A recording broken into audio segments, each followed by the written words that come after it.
Hello, and it's time for another fun-filled edition of Musings from the Mountains, the video podcast presented by WVSports.com. I'm managing editor Keenan Cummings, and this is Serre, staff writer for WVSports.com. Yes, you know us, you love us, and we're going to talk some football.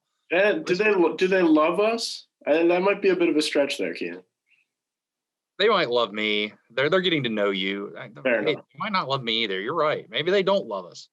You definitely don't love to look at us, but you might love to listen to us because we're going to talk football.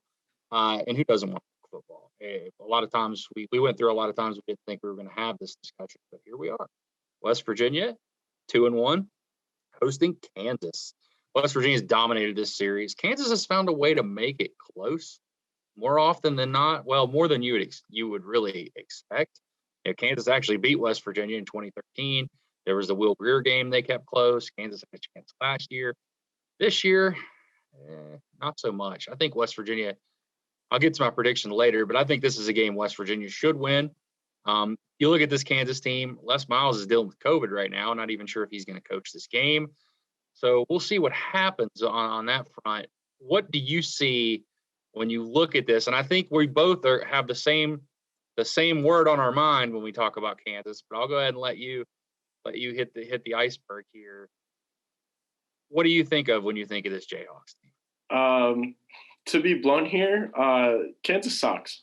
They're just not very good. I mean, I was at the game last year in Lawrence, beautiful city, a lot of good restaurants out there, but man, that game was a lot closer than it had to be.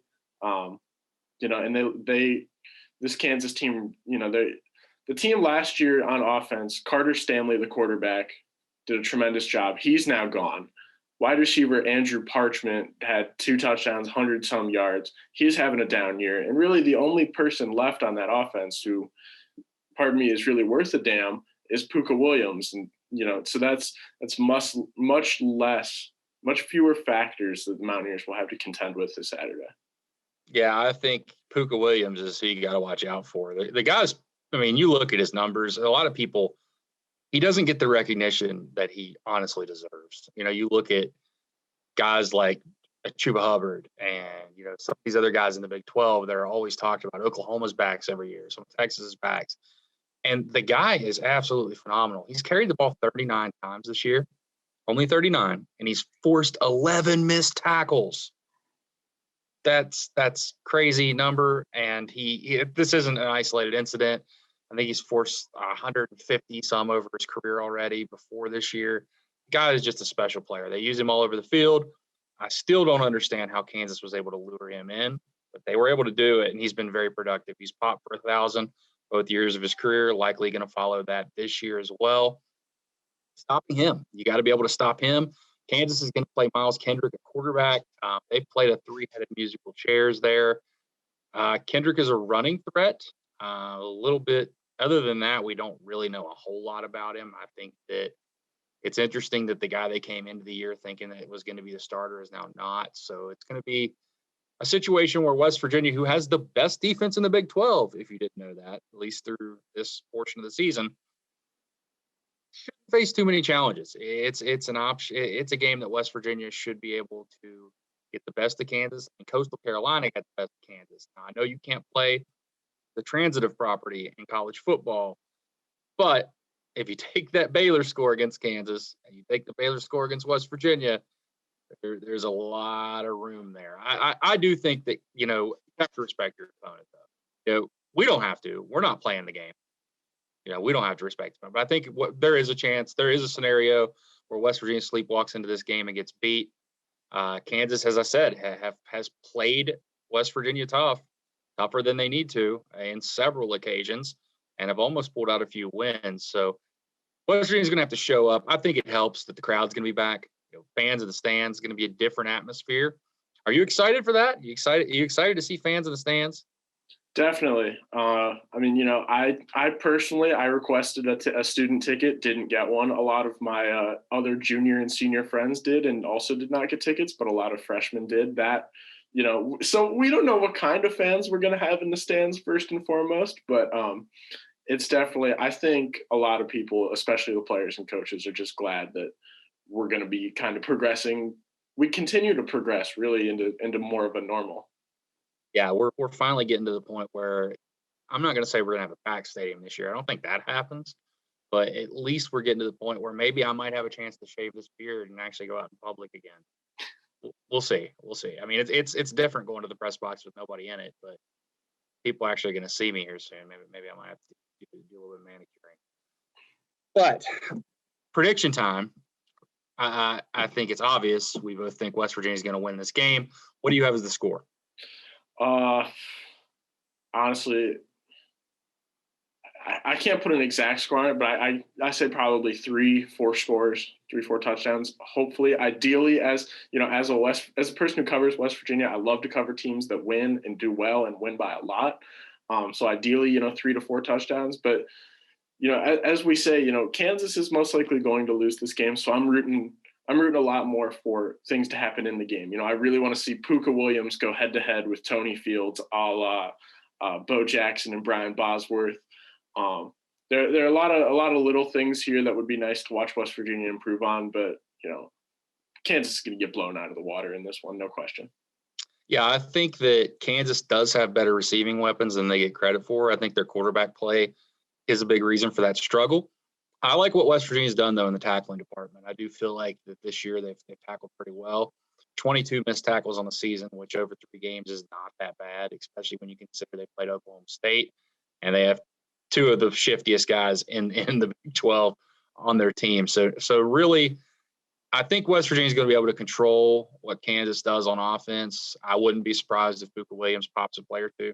And really, I mean, Belton Gardner has played very well too. He's actually leading Kansas in rushing, although I think some of that is a product of him popping some runs. But I do think that West Virginia is going to be able to keep them in control. I also think that West Virginia is going to be able to score some points, maybe even see a few deep balls this week. West Virginia 0 for 9 on passes thrown over 20 yards at the FBS level. Did hit for 3 against Eastern Kentucky, though. Neil Brown has mentioned that a few times. I think that West Virginia wins this game.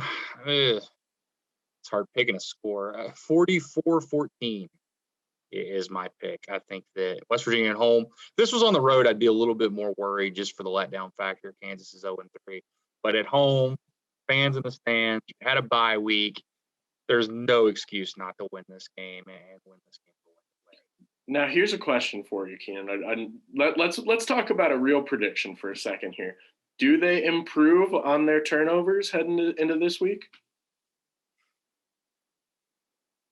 Yes, but how much of that is West Virginia and how much of that is Kansas not being in the right position?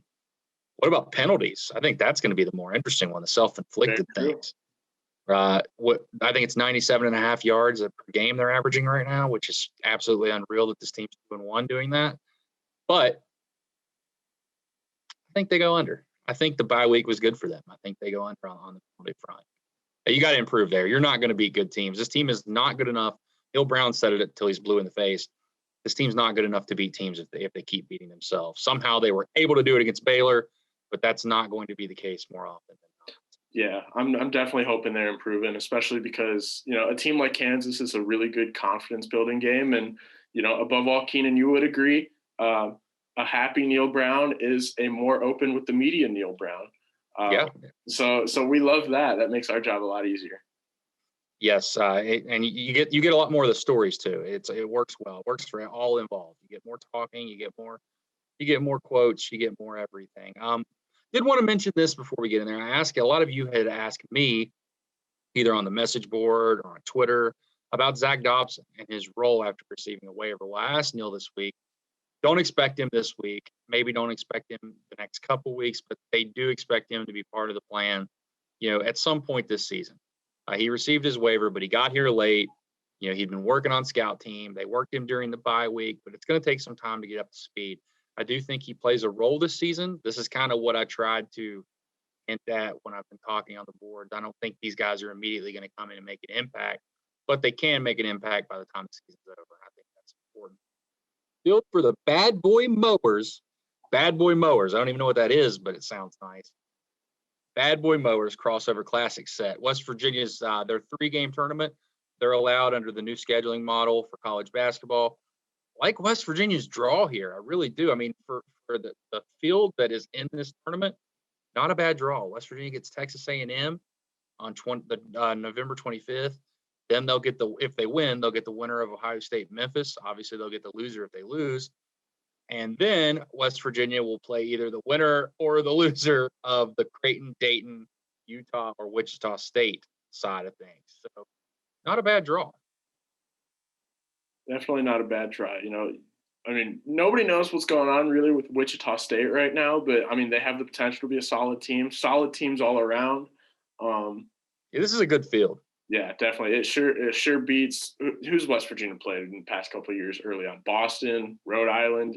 I'll take games over Texas A&M and Creighton, over teams like that, like Baylor, like Boston, any day of the week. But also one quick note about that, that is in, I believe, South Dakota, right? Not North South Dakota. And so, if anybody on the board out there wants to start a GoFundMe, Keenan and I will, rent an RV and road trip out there and cover the games for you. We'll leave that in your hands. Yeah, a GoFundMe would be great for that. Get an RV going, stop and see some sights on the way. It'd take us about 3 or 4 days to get out there, I would say, but it'd be a good time. In the middle of nowhere, probably wouldn't even be able to get credentials, but who cares? But thank you for tuning in again. This has been another edition of Musings from the Mountains. We'll be back after the game, as we typically are, to break things down. Hopefully, we're not on here saying what happened, because that would be awkward. Thanks for tuning in again.